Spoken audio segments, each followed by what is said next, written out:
I, James Norman Mattis, do solemnly swear. I, James Norman Mattis, do solemnly swear. We've had a really surprise development in the Trump administration with Jim Mattis, who's the Secretary of Defense, announcing that he's stepping down from his position.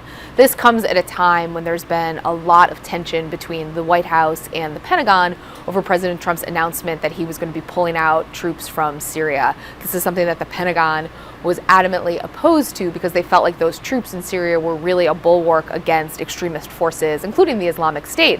And Trump's announcement really came as a surprise to many of the top leaders in the Pentagon. What's particularly notable about Mattis's decision is that he says in his letter announcing that he's quitting that the president deserves a Secretary of Defense who's more closely aligned with his own views on policy, on the United States' role in the world.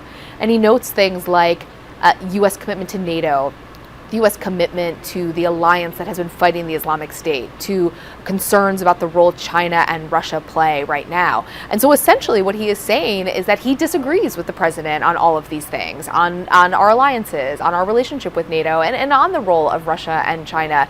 That in and of itself is hugely significant. It signals that Mattis feels like he can no longer serve the president because they simply do not align on key issues. Mattis has really been a central figure in this administration, and the key question now is what happens as he leaves. Who fills that job? Does Trump go with somebody who is in line with Mattis, who is much more of a traditionalist, is somebody who comes from the military establishment, or does he look toward someone who may be more aligned with him politically? Certainly there will be those who hope that the next Secretary of Defense is someone in the Mattis mold, because frankly, people believe that Mattis has actually held off some of Trump's worst impulses, that there were things that Trump would have tried to do if Mattis hadn't been there to stop him. All I can say is he is the real deal. Some of this is natural. You do see changeovers in a White House and in an administration after about 2 years, after a midterm election.